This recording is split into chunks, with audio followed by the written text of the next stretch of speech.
मुख्यमंत्री योगी आदित्यनाथ ने शनिवार को लोक भवन के सभागार में नव चयनित प्रधानाचार्यों की नियुक्ति पत्र वितरित किया। बता दें कि निष्पक्ष और पारदर्शी भर्ती प्रक्रिया के तहत 219 प्रधानाचार्यों के पदों पर उत्तर प्रदेश लोक सेवा आयोग की तरफ से चयन किया गया। मुख्यमंत्री योगी आदित्यनाथ ने 219 प्रधानाचार्यों को नियुक्ति पत्र बांटते हुए कहा कि ये विद्यालयों को रचनात्मक गतिविधियों का केंद्र बनाए, अतिरिक्त समय में प्रतियोगी परीक्षाओं की तैयारी कराई जाए। उन्होंने ये भी कहा कि उत्तर प्रदेश सरकार रोजगार के अवसरों में बड़ी वृद्धि कर रही है। 6 लाख लोगों को सरकारी नौकरी दी गई है, जबकि आध्यात्मिक पर्यटन में 10 गुना ज्यादा वृद्धि की गई है।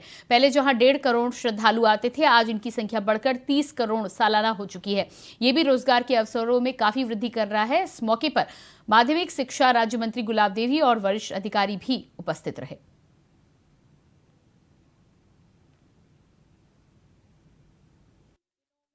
सभी से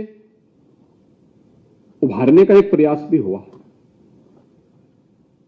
एक समय ऐसा भी आया था जब ऐसे लगता था कि माध्यमिक शिक्षा परिषद से जुड़े हुए हमारे कॉलेजेस ये सभी नकल के अड्डे से बन गए थे।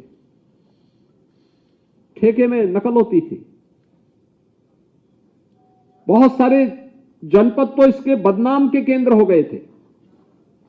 लेकिन आज हम कह सकते हैं कि इसमें जो पिछले 6 वर्ष के अंदर सुधार हुआ, उसमें से गत वर्ष माध्यमिक शिक्षा परिषद के द्वारा संपन्न हुई हाई स्कूल और इंटरमीडिएट बोर्ड की परीक्षा एक नजीर भी बनी।